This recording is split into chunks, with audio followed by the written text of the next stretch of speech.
Record. Okay, good afternoon or good evening, 9:16. This is CIS 5620. I hope you're doing good. You're continuing to observe the social distance, wearing mask, washing your hands where necessary. Hopefully this thing will go away and we can go back to the way the things used to be. So today's agenda, I want to briefly review the assignment from last week, and then I'll talk about the assignment for this week and upcoming exam.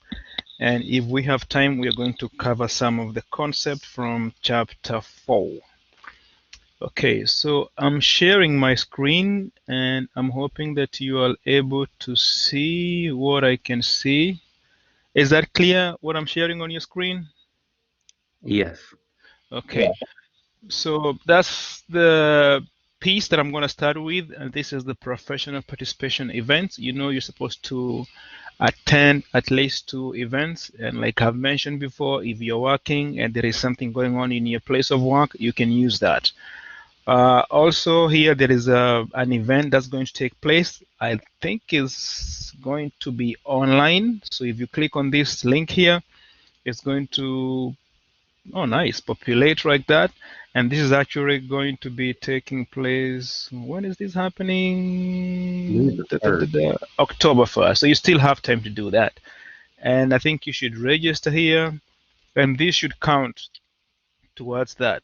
I think there's going to be a faculty who is going to be in charge, and you can get in touch with them and email them your form, or they can just send you something to show that you are there. If you register and there's a something that they'll send through your email to show that you're registered and then you attend, that will count as that. So this kind of events, sometimes you get them through email. This came through my email and I decided to share it with you. So you can use that as part of your professional participation event. Okay, let's see, weekly learning workload. So the assignment from last week, we did a voice thread, and I think most of you did kind of well, but I was a little bit disappointed because for once, I don't think you guys are reading the book, because the question was asking you to pick 1 or 2 process groups and then talk about some of the issues that a project manager might face. And some of you gave very good examples, but there were some of you who I'm not very sure how you're getting your answers. So I think it's very important that we at least understand what is going on. We are learning about how to manage projects. And just like any field, there is always going to be theory and then there's going to be practice.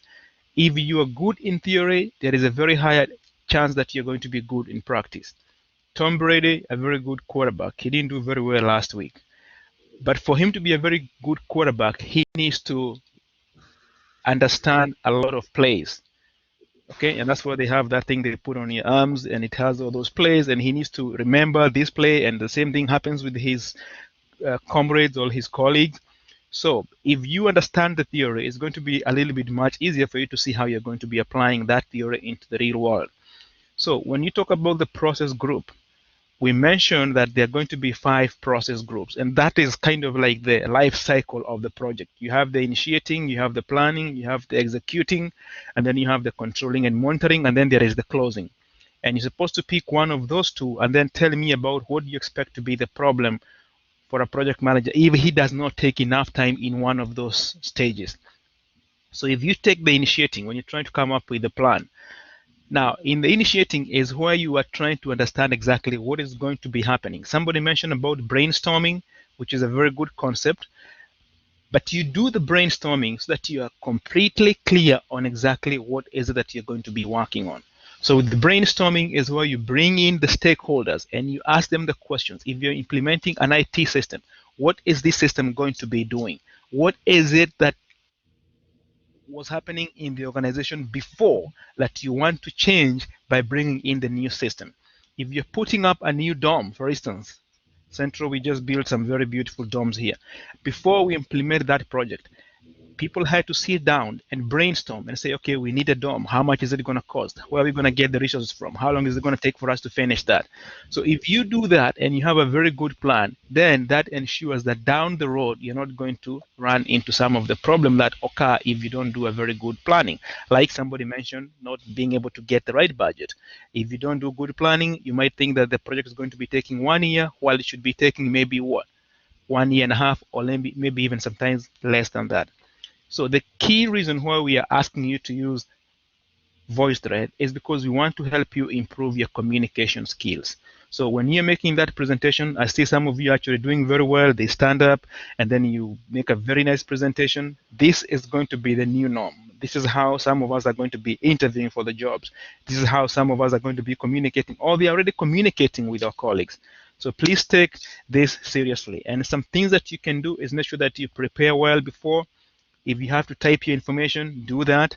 And then make sure that you practice, and hopefully you'll be able to improve on your communication. When you look at the skills that the employers are looking, communication always comes on top. And as a project manager, you're going to be communicating. 90% of the time, project managers spend communicating.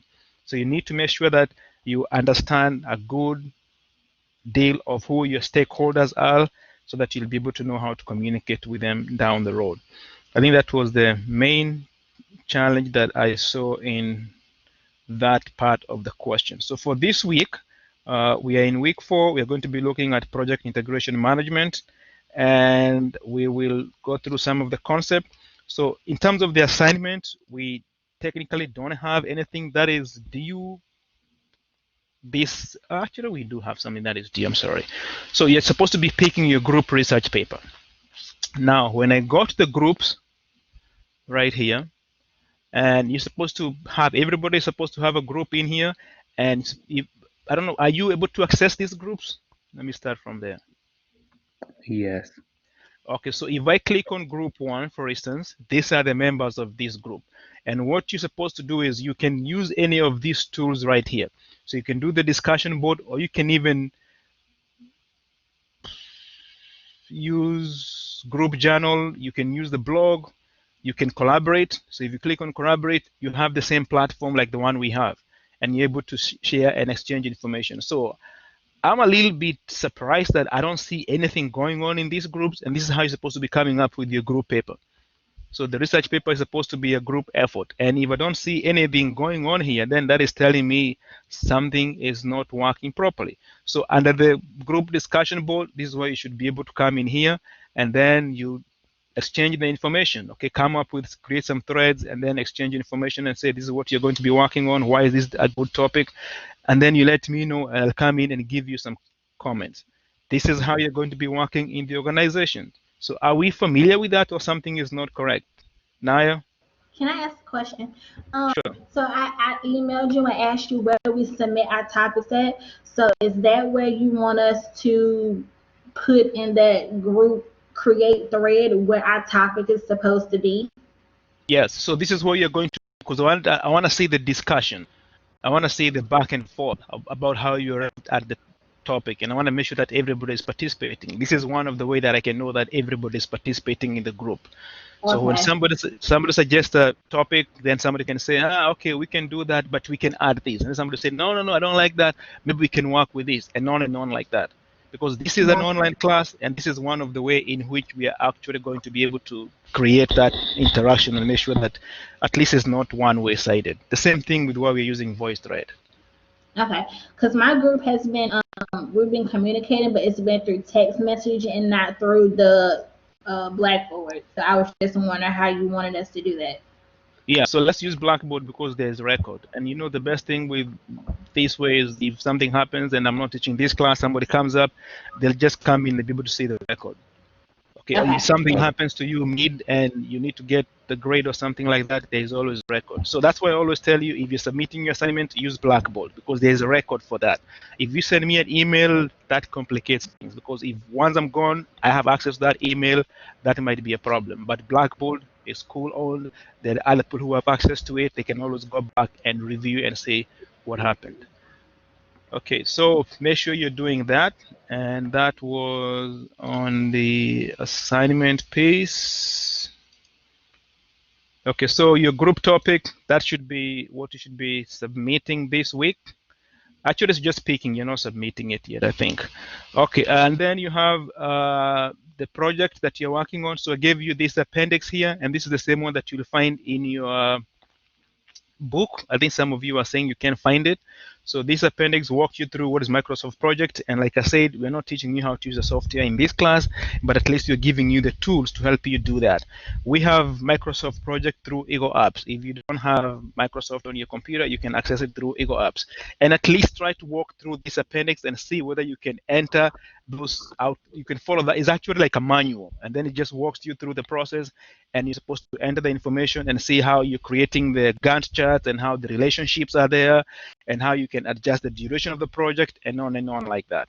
So work on that. If you have any issues, let me know. So far, so good? Yes. Okay, we have our first exam next week. I think it's going to be multiple choice, and it should be available maybe sometime from Wednesday or Thursday, and you have 2 days to do it. It shouldn't be a big deal. So let me know if you need extra time or something like that. It's going to be based on the 4 chapters, chapter 1, 2, 3, and 4, and there's nothing that you have not seen that will be there. Okay. That being said, so today we are going to be, any questions so far? I do have a question. Sure. So, in reference to the exam, so will it more so be like the definitions of the terms, or will it more so be like the application of the terms? So It's now gonna, you do have to know the definition, but you have to know how to apply them. yeah, so it's gonna be a little bit of both. Okay. Yeah, so there's like a scenario, you're going to be given a scenario and then you have to decide, but you're going to be picking either A, B, C, or D. Now, Okay. this is the same structure that the PMP and the CAPM is based on. They are both multiple choice, but some of them, they have things that are very direct. Like somebody can ask you, what is project management? And they give you different definitions there. They ask you which of these is not part of the process management group. And then they give you some answers, or they ask you which of these is not one of the 10 knowledge areas.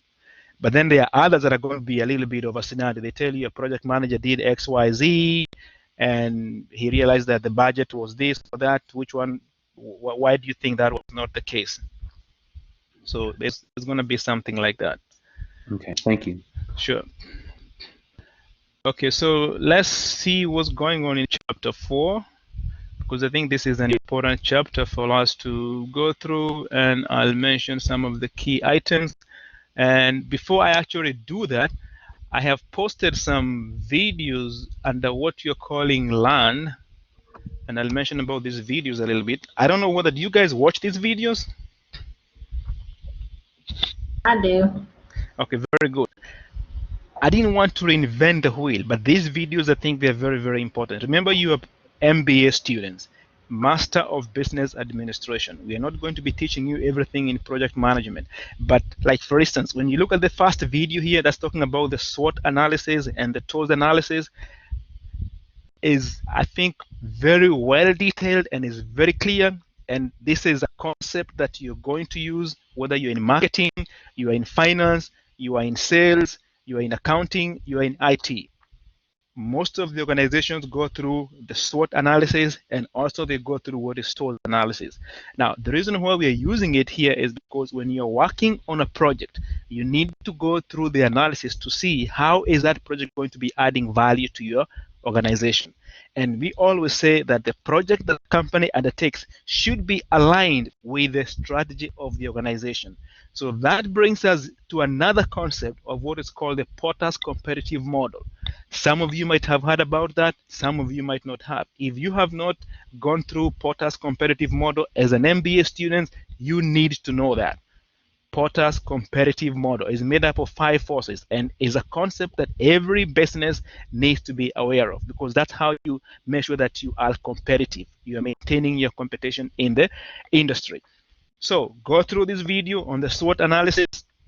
We revisit this concept in chapter 4, but it's very, very important because the reason why companies implement projects is to meet their strategic objectives. And for you to be able to meet your strategic objectives, you need to know what is your strength, what is your weakness, what are the opportunities, what are the threats, and then you can see how you can use your strength to take advantage of the threats that are in the industry. And that's how the tools comes in. Okay, so these two videos, they are very, very, very well detailed.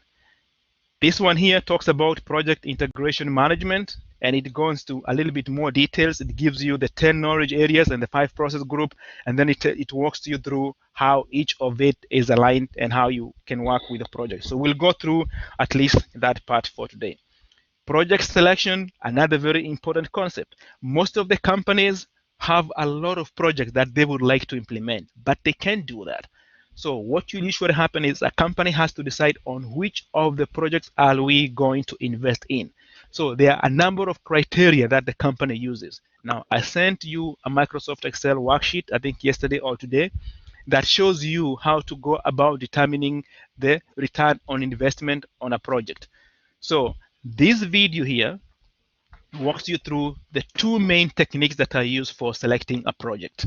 Okay, and sometimes in the exam for the CAPM, and the PMP, they ask you about this. Okay, which of these techniques the company use, or they give you a scenario and they ask you which of this is the technique that was used. So you're going to be taking a class in accounting or finance, so you'll come across some concepts that are called the present value, the PV. Okay, you don't need to know about linear programming or how to do it, but at least know that is one of the techniques that you can use to determine whether you're going to be investing in a project. Internal rate of return, or IRL, and then you have the payback period. How long does it take for you to recoup your investment? Return on investment. So how much does the project that you're investing in give you? And then for the companies, you have to decide on the rate of the return, 25%. Is that a good rate? 40%? Do you want 70%? And things like that. So companies use these techniques to help them determine which project are they going to be working on. And this is part of what you're calling project integration, because in the project integration is where you bring in all the different pieces of the project to determine whether you're going to be working on the project. So this is a simplified version of the net present value, and it shows you is to reinforce what I have in the Microsoft Excel sheet that I sent you. So this is you're bringing in your, I'm sure you must have come across net present value in one of your undergraduate classes somewhere, or if you're taking a finance class or accounting class, I think you'll come back to that. So remember that. So these are videos, every chapter has some videos, and I encourage you to watch those videos. Some of them go a little bit out of project management, but it's because you're MBA, you should be able to know all these concepts together. You're going to be managers, and although you don't need to be an expert in finance, at least you need to know how, when somebody says our ROI is 25%, you need to know what that means. If somebody says the payback period is 2.5 years, you need to know exactly what that means. Are we together? Yes. Okay, very good. So let's briefly go through today's chapter, and then I'll walk you through the Microsoft Excel Power Access. Have you looked at that Excel worksheet?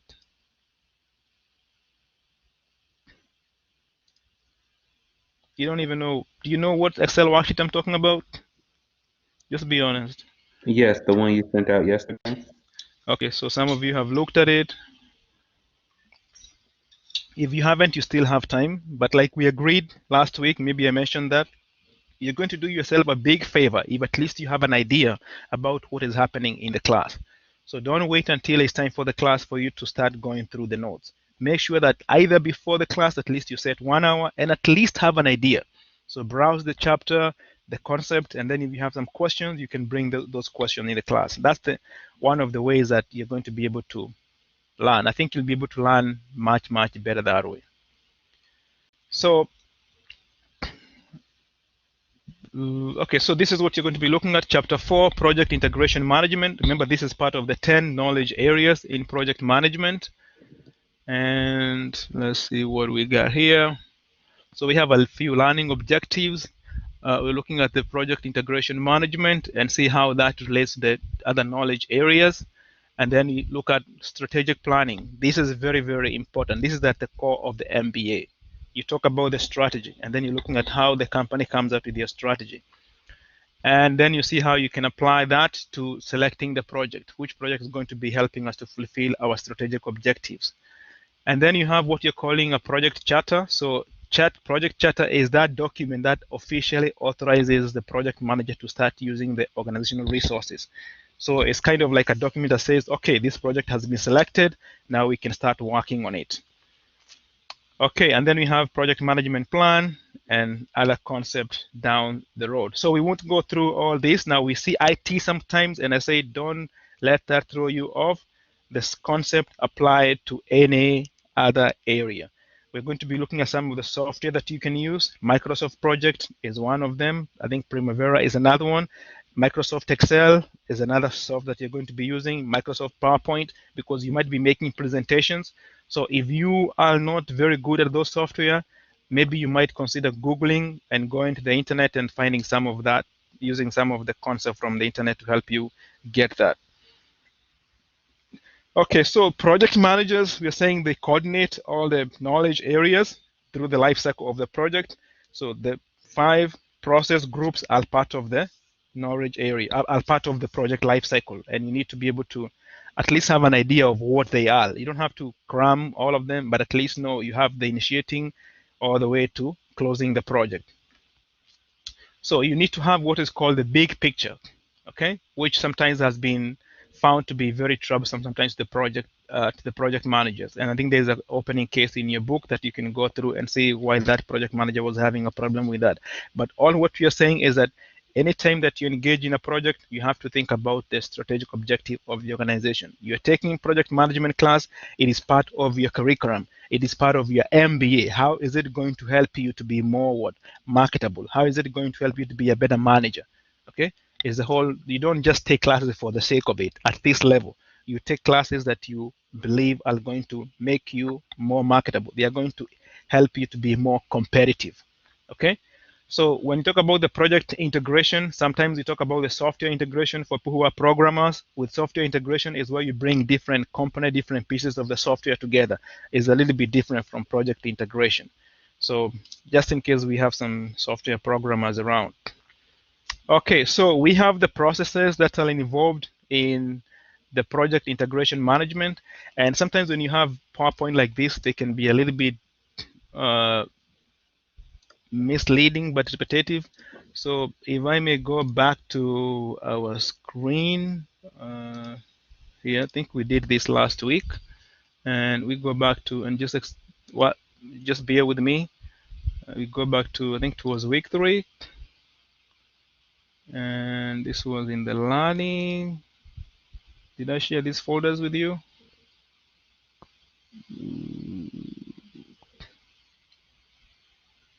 Okay, I thought I shared this with you. Maybe not. I was going to go through the 10 knowledge areas so we can see this under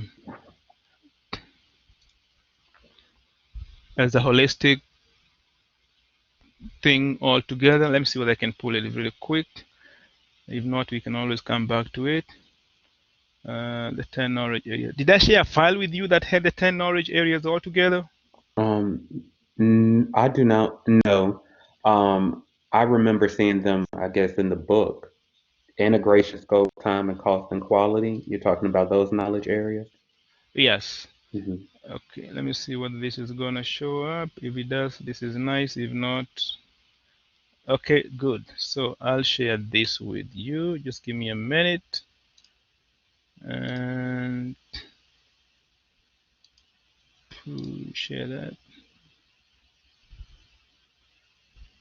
It doesn't pop up. Okay, good. Can you see that? Yes. Okay, so this is what we're talking about, the knowledge area. So we have the 5 process groups. You initiate, planning, executing, monitoring, and closing. And then we have the project integration management. So this is one of the knowledge areas. This is another knowledge area, scope. This is schedule, another knowledge area, another knowledge area, all the way down like that. So there are 10 of them. There are 10 knowledge area. And I got this from the internet. You just Google 10 project management knowledge areas. So we are going to be looking at, in the initiating process, what we do in the project integration is we develop the project charter. So you'll be if you decide to take the PMP exam, they should have what they call the input and the output. So you'll be seeing that. So the key thing in the project integration management and the initiating process is you have to develop the project charter. And then under the planning, you come up with the project management plan. So this is a plan that details what you're going to be doing from the beginning of the project to the end of the project. And you cannot have a good plan if you don't know what you're going to be doing. So that's why you see when we move next week after the exam and you're looking at the scope, what exactly are we going to be working on the project, we come up with the scope management plan. Okay, we are going to be building a dome. How many rooms are going to be there? How many stories are going to be there? Okay, and then we define that, and then we create what's called a work breakdown structure. So a work breakdown structure, or WBS, details, gives us more details. Okay, we are going to be building a dome, 3 floors, how many rooms per floor, and then are they going to be suites, how many rooms in each suite, how many bathrooms, and on like that. So this gives us a work breakdown structure. And then we go to the schedule. And then since we have all the different pieces of the job that you're going to be working on, we are going to be able to see how long it's going to take us to be able to do that. So for instance, if we know that you're going to be doing 4 floors, and we need to determine the amount of paint that you're going to be required for that. We know the size of each room, and then we know how many walls, we know the size of the wall, and from past experience, we know that one wall takes this amount of paint. So we can multiply that by how many walls we have and the size, and we determine how much paint we need. Now, how much is it going to cost us to paint that? We know from past experience that it takes somebody, average person, maybe an hour to paint this wall size. Okay, so this is the amount of wall for us. We can multiply and find how much is that going to cost us, and on like that. So once you have created the work breakdown structure, then you can start scheduling, and then you can determine what the cost. Okay, and then you come back and now you see the quality. How are you going to be able to control the quality? Okay, so the people that you're going to hire, they need to have a certain amount of experience. Okay, so that's how you go about doing that. So at this level, we are just coming up with the management plan. And then under the executing, we are going to be looking at how we are going to be managing the work, directing, and making sure that if there are going to be any changes that need to be done, we do them in the controlling, monitoring, and controlling process. And then we close the project.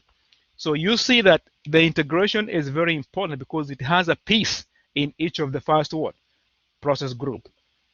The other part, the other knowledge area that has anything close to that is the stakeholder. There is no any other knowledge area that has areas that you target in each of the process group. So project integration management is very, very important. So you're going to be looking specifically at what we do in each of these knowledge areas. Are we together? Yes. Yeah. Okay, I'm gonna save this image and then I will upload it so you can go back and review it at your own free time. But that's that piece there. Okay, application window.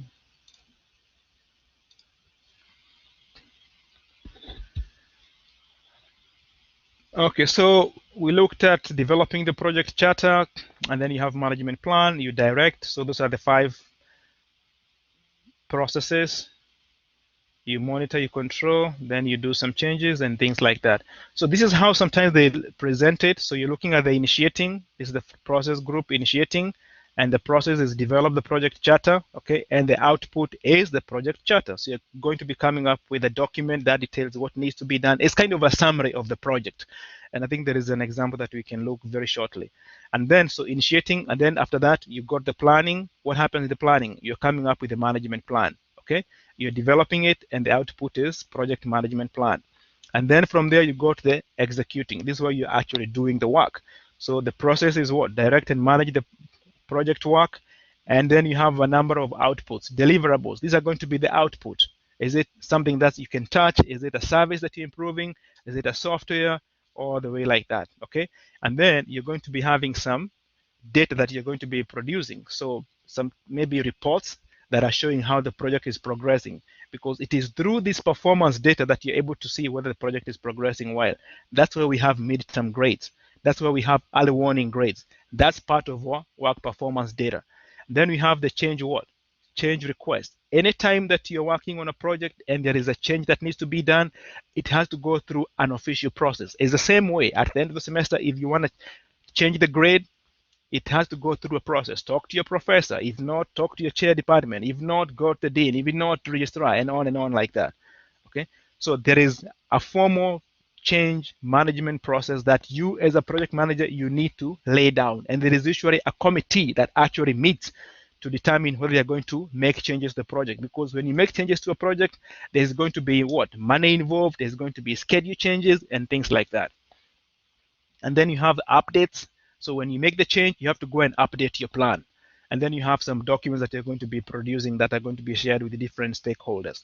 Then you have the monitoring and the controlling. Okay, so monitor and control the project through the change request, the management plan updates, and so this is more on the updating of the documents that you're working with. And then you have perform integrated change control. This is all about the change. And then finally, you have the closing. So you have 1, 2, 3, 4, 5. Remember we said there were 5 process groups. So the closing, you close the project, then you have the final product or service or result, and then you have organizational process assets. So this is very, very important. This is part of what we call knowledge management. When you have worked on a project, you need to have a formal way of articulating or putting down what you have learned in that project, so that if you have to do something like that or something similar or something close to that in the future, you'll be able to use that knowledge. So it's very, very, very important. So organizational assets is very important when you're closing the project. So that's kind of a summary. And if you have this somewhere when you go to take the exam, this will help you a lot. Okay, because anything they'll be asking you is what is the process, what is the output, what is the process, what is the output. Okay, and if you know where the output come from, because sometimes they like to ask you like the project document updates are part of which process group. Okay, then they give you executing, they give you planning, they give you initiating, and then they throw monitoring and controlling. And that's the same thing you might say in the exam that you'll be doing. So understand that. Okay, so they give you some examples here of a company that was trying to do a project and what went wrong, and now we are okay with that, outsourcing and all that. Okay, so I mentioned about the SWOT as part of the strategic planning. You look at that. So SWOT is very easy to do, but then you need to be able to translate and work with what you call the tools, because that shows you how you can take advantage of your what? Of your strength, and how you are able to minimize your what? Your weaknesses through the tools. So as part of the strategic planning, you have to identify the potential project that you're going to be working on, and then you use the realistic method, select which project you work on, and then you formalize that by issuing a project charter. Okay. So using realistic method is whereby you're going to be using mathematical sometimes methods to help you determine that. And we have different techniques that companies use. One of those, that video actually has a concept of what we call the murder boards. Like people meet, they look at the project and they shoot them down. Some companies do that. Some of them you have to present and show statistically why is that project viable. So this is an example of SWOT analysis. You can review that, shows you the strengths, the weaknesses, opportunities, and threats. And this is another one for IT. We wouldn't go into much of this, but it's just showing you about how you're going to be working with deciding on which project you're going to be working on. So a 2013 survey looked at companies that are most admired, and they determined that some of them they gain competitive advantage by making sure that they follow this customer-driven IT. So customer-driven, if you value your customer, then you're going to be implementing projects that are going to enhance the value of your organization. IT is also very important because it can help you in improving your business, and also it can help you in branding and also in customer recruitment. So this is usually more for IT-based projects. So how do we select the project? Because we said companies have a lot of projects. How do we select project? So you focus on need of the organization, and this is the strategy of the organization. Where do we want to take our company in the next 3 to 5 years? Okay, and then you can categorize those projects in case they are IT or they are in marketing or anywhere else, and then you go and do what's called the net present value. Okay, You can also use what you're calling the weighted scoring model, or you can implement what's called a balanced scorecard. So the next couple of slides walks you through some of this. Okay, so the very important criteria for selecting the project is there is a need for the project. Okay, so if the company really needs to implement a project, like now we are under COVID, there are a number of projects that companies had to implement. That was not something that most of the companies prepared for, but they had to do it. Okay, now sometimes there might be funds, the company might be doing very well and they have some money and they say, okay, it's time for us now to implement that project that has been waiting for a couple of years. And sometimes there is strong will to do what? To make a project succeed. Okay, somebody in the organization, maybe the top executive, they support that project and then you're able to do that.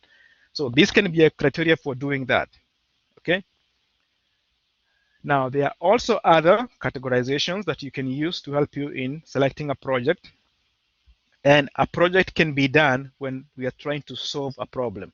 So a company is losing what? Customers.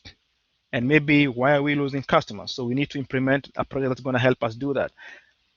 Most of the companies now, they have a self-checkout register. Okay. Most of them do that because they want to try and do what? Cut costs. Okay. So that is a problem that a company might have, and then they have to implement a problem to try and do what? And solve that. An opportunity. So you're trying to take an opportunity that has come up in the industry.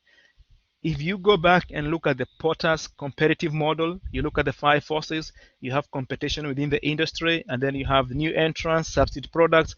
Sometimes an opportunity will come and a company wants to take advantage of that. Sometimes there is a directive. So a directive is something that is maybe coming from the government. Okay, so the government says every employee should have a what? Healthcare. So if that's a directive, then you have to go back and change your payroll system. That's going to be a project so that you're able to implement that. Maybe sometimes there's something to do with what is the environmental regulation, and you have to go ahead and implement that for an organization. So these are some of the techniques that can be used to categorize the project. Okay, so let's look at that. So financial considerations, we're looking at the net present value, return on investment, and then we have what you're calling the payback analysis. So the book talks about a little bit about the net present value, and this is a concept that comes from what you call the time value of money. Time value of money. So very quick, why do credit card companies charge you a late fee? Anybody? Why do credit card companies charge late fees?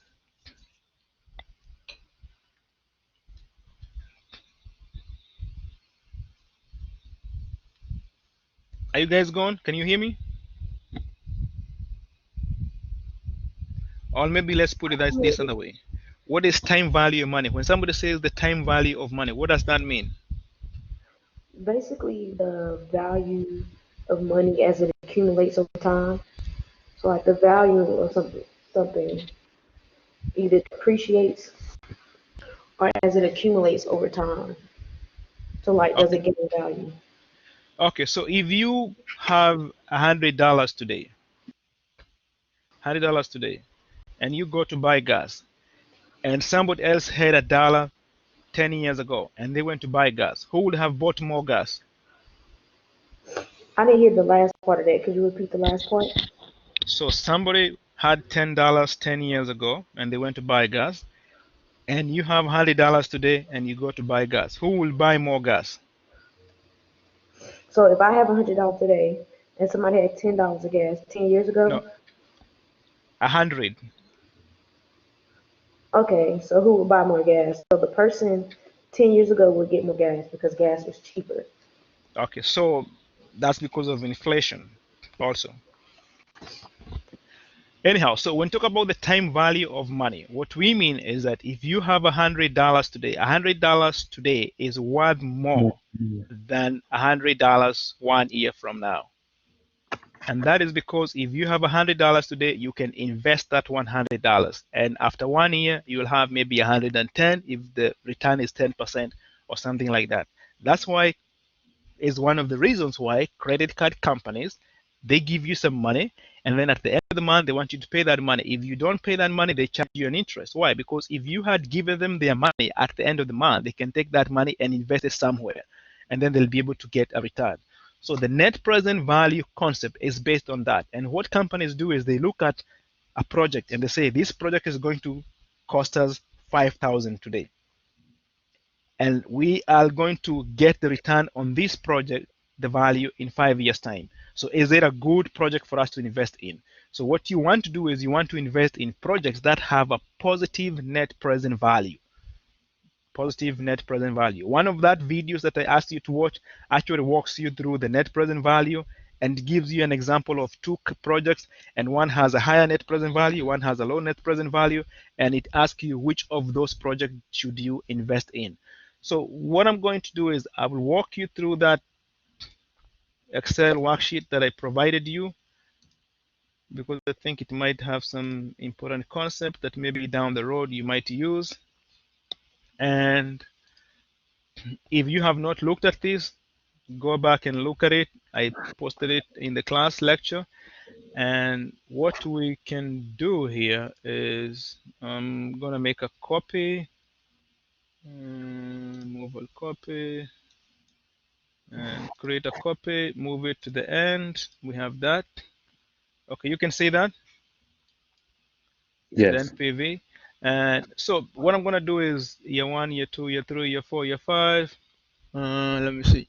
Okay, so this information here, discount rate. Most of the companies determine what's the discount rate. So if you're investing, you say, I want to compute a 10% interest rate.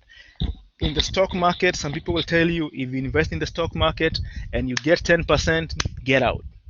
So like if you're somebody who likes to trade, when your stock have 10%, get out. Some people say if you have 6%, get out, or whatever rate that you have. So this discount rate is a value that is a bit, I would say is arbitrary, but is subjective.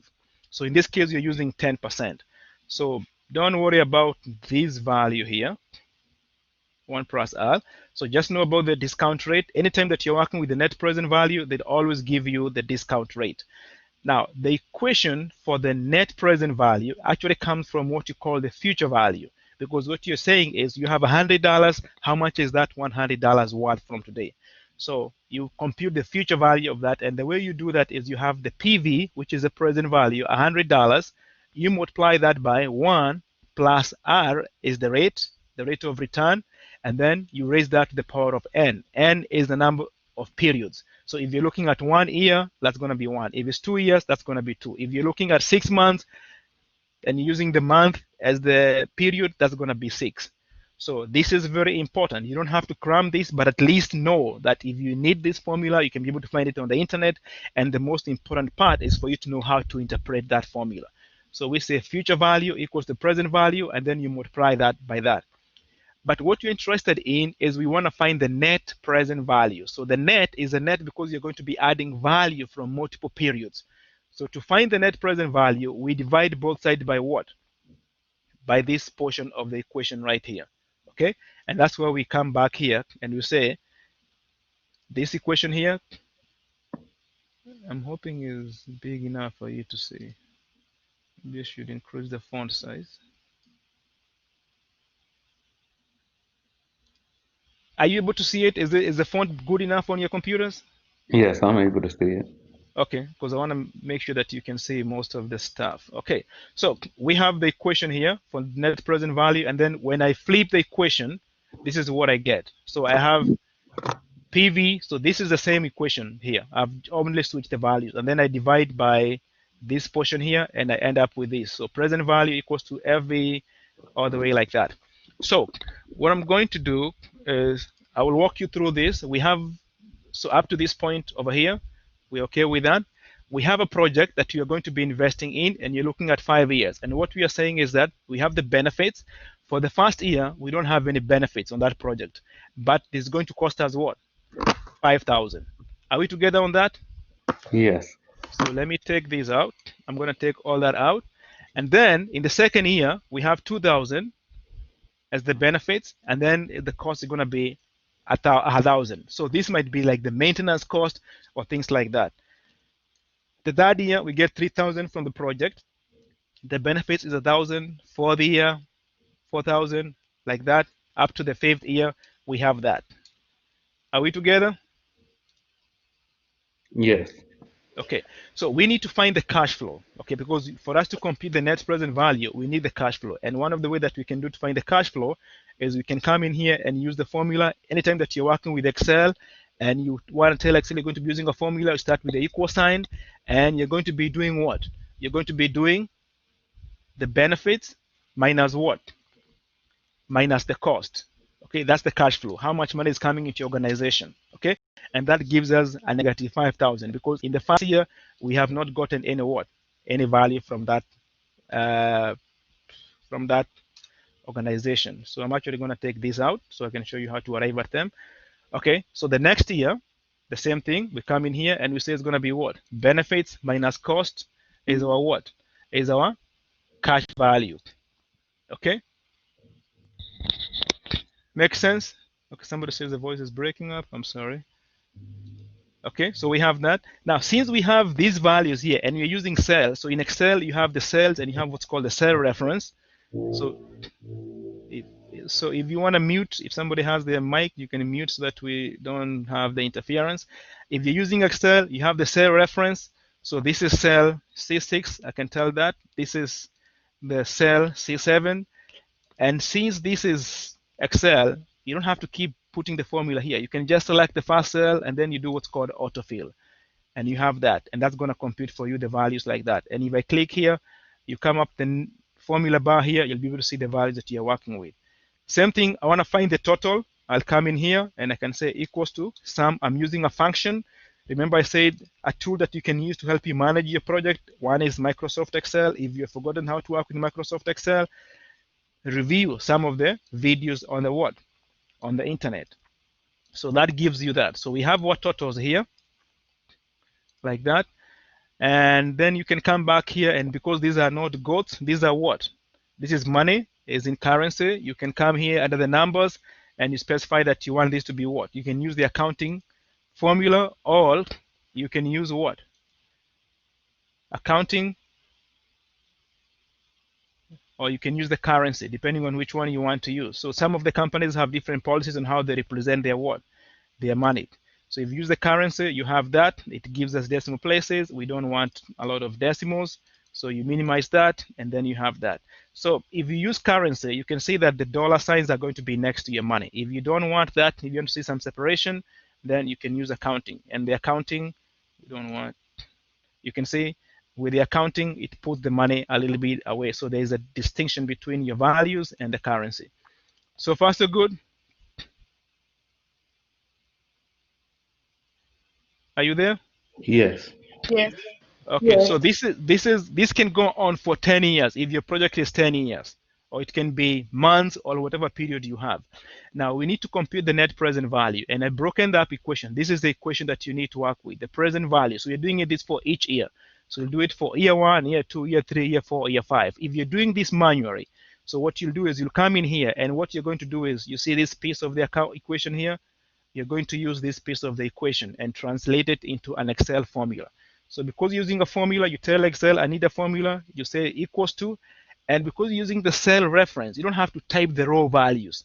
So raw values is very difficult because if you use the raw values, you cannot copy the formula to another section. And if something happens, then you have to go back and change everything. So with formulas, with cell reference, it's easier because when a value changes, then it's going to impact everything else. And I'll show you what I mean by that. So for the present value of year 1, my value that I'm working with, the value that I'm working with is going to be this cash flow value over here. So I'll click on that, and when I click on this cell, the system puts for me the cell reference for B8. And then I'm going to be dividing that by what? I'm dividing that by 1 plus R. So I'll open the bracket. You remember PEMDAS? Is it PEMDAS or PEMDAS? I think it's PEMDAS. Please excuse my dear something anti-sari, blah, blah, blah. Okay. So this is high school algebra. You see how it comes back in the MBA? Okay, so you have 1, and then you're adding what? 1 plus, so discount rate. Because I'm going to be using this for all my computations, I created a cell and put the value there. So I just click on that. and gives me that value there. So I'm not using the raw values, I'm using the cell reference. Okay, so I have 1 plus R, then I'm going to do what? Cross that bracket, and now I need to raise that to the what? The power n. So that star means the power n. In Excel, when you're putting the star, you have to go to your keyboard and look for the control, and then under, if you look at your keyboard, if you have the QWERTY keyboard, you're going to use the shift, and then where you have the number 6, you press the shift and number 6, and it's going to give you that sign, that symbol. That means the power. And you're raising that to what? To 1. So because I have year 1, year 2, year 3, year 4, I know that I created the cell reference here. I can put 1, or I can just click on that cell like that, and it gives me that value there.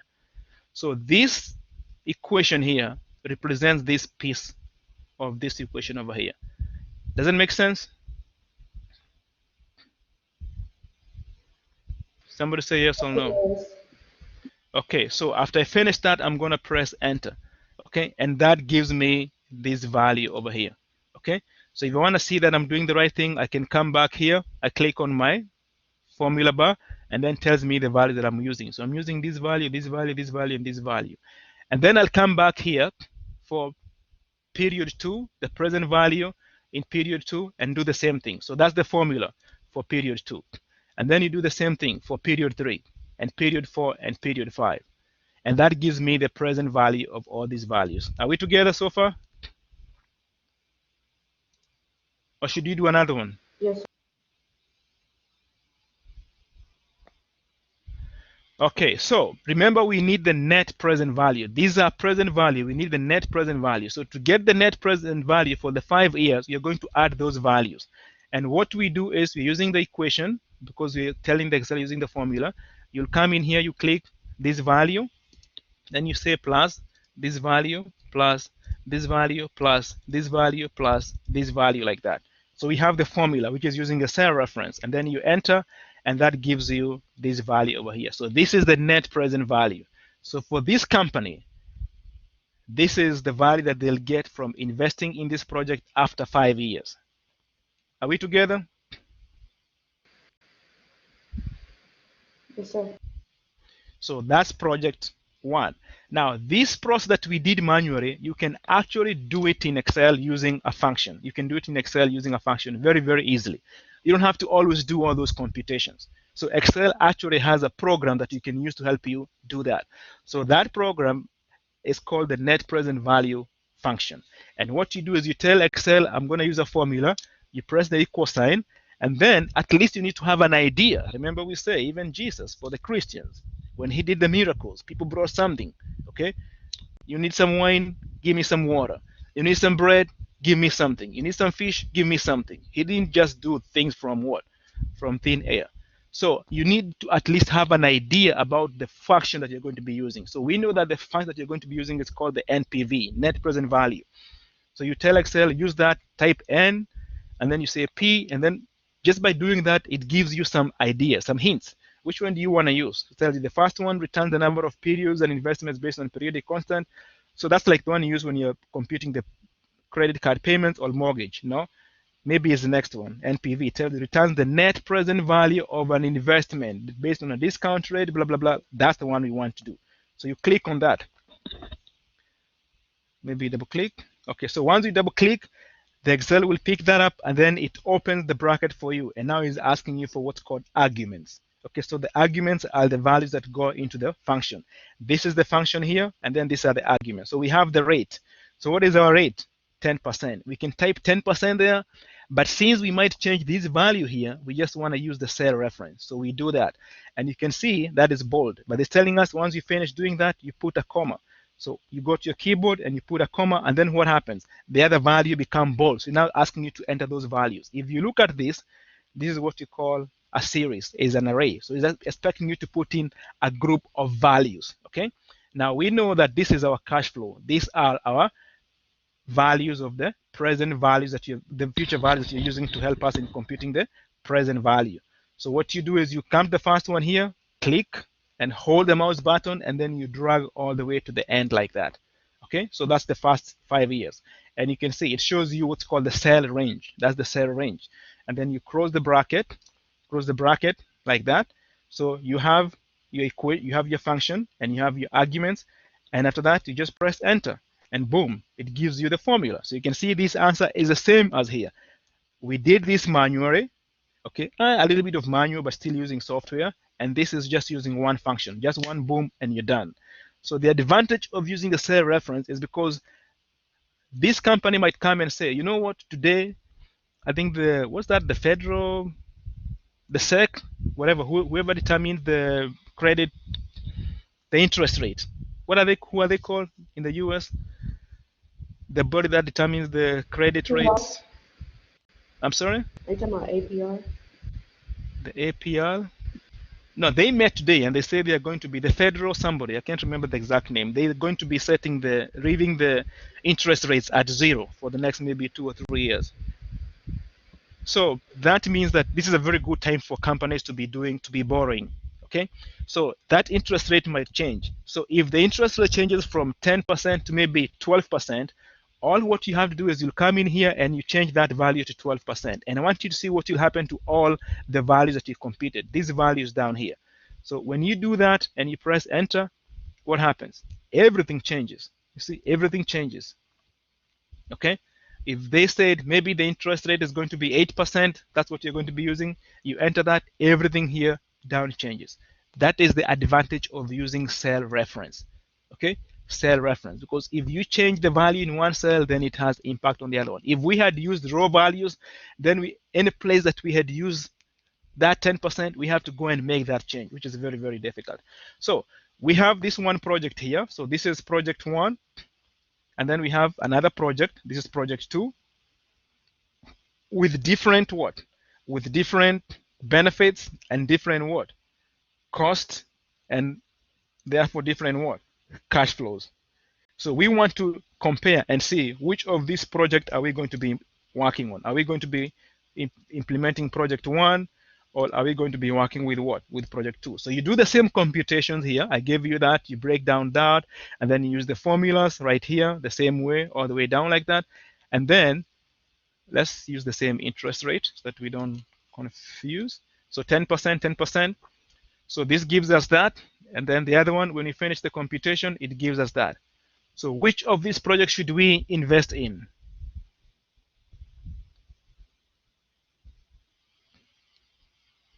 Anybody?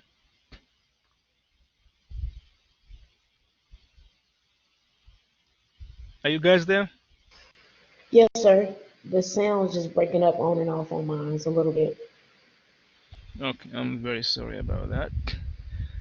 So we should invest in the project that has a higher net present value.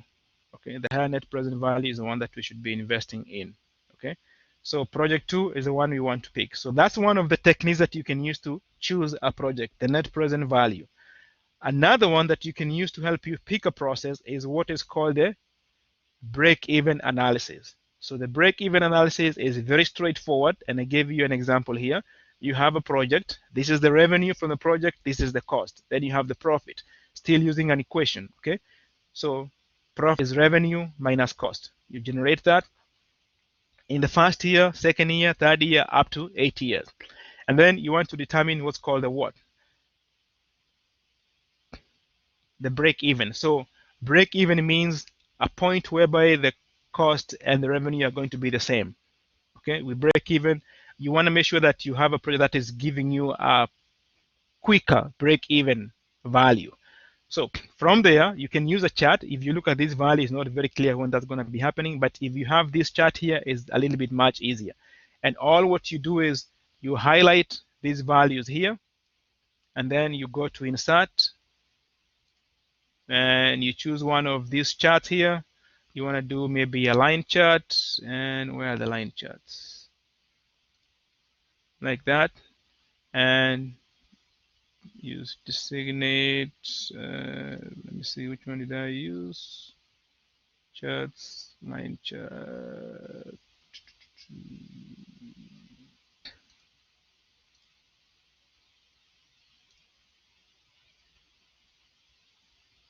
2D lines.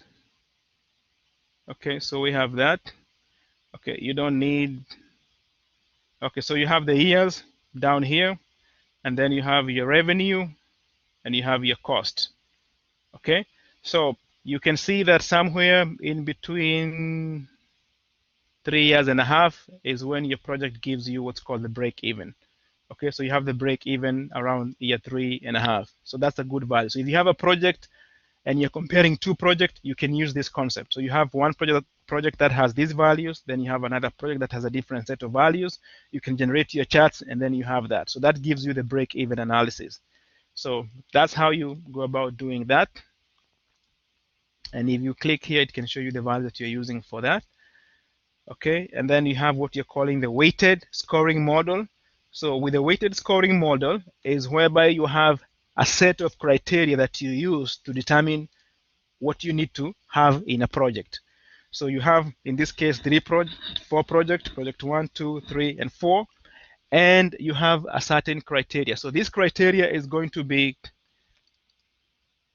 you can either ask maybe the executive in your organization to poll that, or maybe it can be based on the clients and all the way like that. So for instance, you look at the criteria, the project supports business objectives, and then you give the weight. So this weight is going to be determined based on what is most important to your organization. So this weighting concept is the same one that we use for your grades. So you have exams, you have projects, you have research paper, you have discussion board, and then they are weighted. At the end of the semester, you get a grade that's based on that weight. So that ensures that you're not only being good at one thing, at least you're more balanced. So the same thing here. So for this company, supporting business objective is very, very important. And that way, any project that they work on has to at least provide that 25%.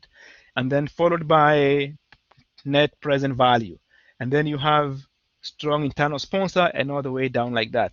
Can be implemented in a 1 year or less, that's least.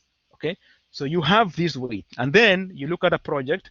So you have a team that meets and then they rate those projects based on this criteria. So project 1 got a 90, 70, all the way like that. And then project 2 got these values, project 3. And then at the end, you want to get what's called the weighted project scores. So this total is 100. How do you get that? So what I'm going to do is I'm going to take these out so I can show you how I got that. And the total here, we know you come in here and you say equals to, and then use the sum function, double click, and then you highlight all the way down like that. You enter and you have that. And because you're using cell reference, you know everything is the same. You can copy, click here to select that, and then you click the mouse button here, drag to the right to do the, actually no, that's not how you do it. So you want to get the weighted project score. So what you're going to do is you want to make sure that you have this value multiplied by this value plus this value multiplied by this value plus this value multiplied by this value plus this value, blah, blah, blah, blah. So let's do that real quick. So I prefer to use brackets so I can separate my values. And what I'm going to do is I'm going to click on that and then multiply is use the symbol on your computer that shows the star, and then you have that. So that is the weight on that. Then you add, you say plus, and then you open the bracket and you have that times, it's going to take a little bit more time, that, and then you add. So this is how we compute your grade, is the weight. So you're doing the weighted scoring. You have that times that, and then you plus that times that. So make sure you're following through so I don't make a mistake. Plus you do that times that. And I'm going to show you another concept that you might have learned in your Excel class or you might have forgotten. So we'll have kind of a refresher. And then we have that times that. Okay, so that's the formula for getting us the weighted score for project 1. We have this value times that plus this value times that. We have that, we have that, we have that, and then we press enter. Okay, so that gives us 56. And then you can do the same thing for this one and here and here and here. It's going to take you a little bit of time. So what you can do is if you have 10 projects and you're doing that, it's going to take you a long time. So what you want to do is instead of using the cell reference, using cell, what you call relative. So we call this relative cell reference. What do you mean by relative? Relative means that if you use that in normal term, it means somebody that has relationship with you. So the same thing in Excel, relative cell reference means that the formula in here is related to what? The values in this cell, in this cell, in this cell, in this cell, and all the way like that. So we use that cell, relative cell reference. So what I'm going to do is, because I know that this value, I'm going to use them to multiply here. I'm going to use the same value to multiply here. I'm going to use these values to multiply here. I can use what is called the absolute cell reference. And basically what that means is, if I copy this formula, let me show you what I mean. I copy this formula here, like that. It's going to give me this value here. This is wrong. Why is it wrong? If you want to find why it's wrong, select this cell, go to the formula bar, and you click that. And it's showing you that it's multiplying what? This value by this value. So what I want to do is I want to multiply this value by this value. So what I can do is, this is relative cell reference, because what the system did is it shifted everything. So what I want the system to do is, I want, when I copy the formula, I want this group of cells to stay the same, So what I'm going to do is, I'm going to delete that, come back here, and in this formula, I'm going to freeze these cells. And the way I freeze that is, I'm going to make them absolute cell reference. This is relative cell reference. I'm going to make them absolute cell reference. So how you do that is, you click between the row and the column, and then you go to your keyboard and you press the F4 key. And when you do that, you put the dollar signs. So when I put the dollar signs, that changes that from relative to absolute, and you'll see what happens. So anything that is under the column C, do that. Freeze that, freeze that, freeze that, freeze that. And what I'm doing is, I'm clicking in there, and then I press the F4 key on my keyboard. Or you can just type dollar sign before the column and before the row. And then you freeze that. So now all those are absolute cell reference. And then when you enter, so now when I come back here and I copy this formula here, okay, and I come back here in this cell to see where the values are coming from, I got the formula bar. Now you can see what happens. The values here multiplied by here. So now I can copy this formula all the way to the end. And if I come here, I want to confirm everything is okay. So this is frozen. These cell references are not changing. The only thing that is changing is this, because this is relative cell reference. This is absolute cell reference. And then, escape. You do the same thing here, and then you have that. So what I have here is absolute cell reference, relative cell reference. So that's how you're able to do that. You can simplify that. And then after that, you can generate your what? Your chart. So to generate this chart, what you do is you highlight your project, because we say a picture is worth 1,000 words. So highlight that, and then you go to your insert, and you go to your chart, and you can do a histogram if you want to do a histogram, or you can do a bar graph. You can do a bar graph right here.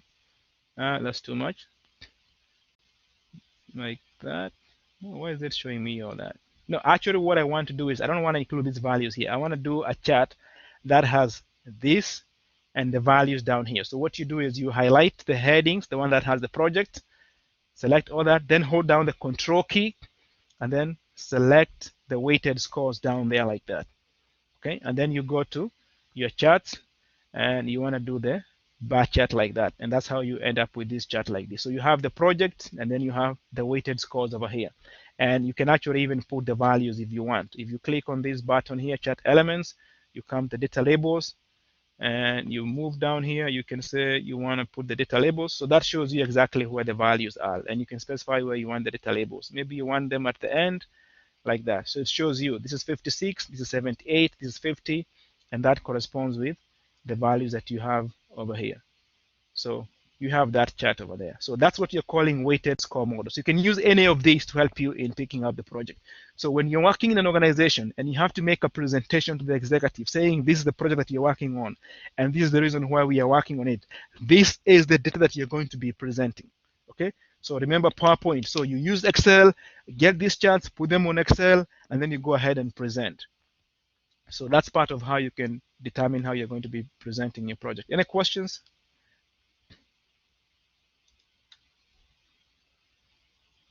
Anybody home? No questions.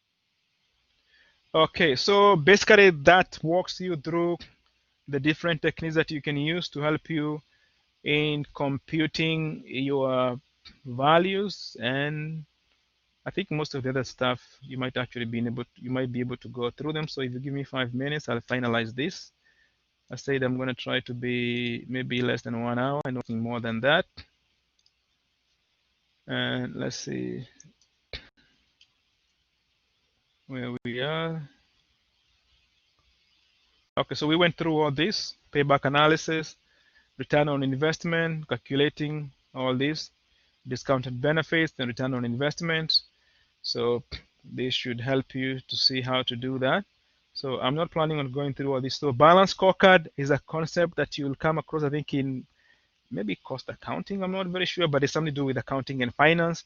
And basically, what they do is they look at the organization and they try to look at the different concepts in the organization. So the customers, the finance, all of them, they have metrics that you can use to help you in picking up a project. So it's another technique that you can use when you're deciding on the project that you're going to be working on in the organization. So we have a project charter, and it's an example of a project charter. You can see it has some objectives, the schedule, who is the project manager, their contact, objectives, what is the success criteria for the project, and then you have roles and responsibilities and the sponsors, all the way like that. So it's kind of a short document that shows you what needs to be done. And then you have the plan, and you work with the plan all the way like that, what the winners do, directing and managing, coordinating, having leadership, and I think that should be okay. So in the execution, you're going to be using what's called the expert judgment. So sometimes they like to ask you this question, okay, like who are the expert, what is expert judgment? And sometimes they can be consultants. This is where you have a project and you bring people from accounting, because like what we are doing is going to be done by somebody from accounting, definitely in most of the companies. Okay, so determining the net present value, that's more of an accounting. If you're going to be working on programming, you need somebody from computer science or from IT department. Okay, if you're going to be working on a marketing piece, you do that. So these are what you're calling the expert, and sometimes you bring the judgment of the expert to help you in making the judgment. So as a project manager, you don't need to be a know-it-all. All what you need to know is how to manage people. Okay, you're going to be doing meetings. This is one of what you're calling the tools and the techniques. And then you have information system. You just saw us using what? Excel and probably PowerPoint. So those are some of the tools that you're going to be using to help you manage your project. Baseline is very, very important. When you have come up with a plan, you set the baseline, and that's what you stick with. And then you're going to be, if you make any change, you have to adjust that. Okay? So note that. And okay, changes and how you can do that. So change control system, very important. We're saying is a formal documented process that describes when and how official project documents and work may be changed. So you need to have that. Okay, so you're not just making things haphazardly. Okay, also you need to specify who can make the changes. Okay, it's not everybody who should be able to make the changes. The same way, once I submit your grade at the end of the semester, I can change that grade. If it has to be changed, it has to be done from the registrar's office. And there is a formal process of us doing that. We got to do some paperwork and on like that. It's the same way in projects. You got to designate how the change is going to be done and who is going to be making that change. So some companies have what's called a change control board. So if you see that question, just know that they're referring to a body that is responsible for making the changes. And that is it. 48-hour policy. You can read that. And then a few global issues, configuration management. Okay, yeah, so I think that should be it. Now the closing, what the key point here is on this process asset, because this can help you to improve. If you want to be better at managing projects, knowledge learned and how you can use that for future projects is going to be achieved through organization process asset updates. So knowledge learned, what went right, what we didn't do very well is very, very important. Sometimes you might see that in an exam somewhere, people asking you about that. And it's one of the shortcomings in most of the organization, because when you finish a project, you're like, hey, we're done. You move on. It's like a team. When you're playing and you win, and the game maybe sometimes was very close, people are just celebrating, but sometimes you see a coach who goes back and say like, we need to make some changes and things like that. So you need to go back and start thinking about the next process. Of course, it's always good to celebrate. Software, what can we use? Spreadsheets or databases. You do that to store your information. Presentation, PowerPoint, Microsoft Word. Sometimes you can create the documents. You can use that. So I think that's that. We'll stop there unless there is any question. I don't think we're going to go that far. So I'm going to stop the recording. So in case somebody has any questions.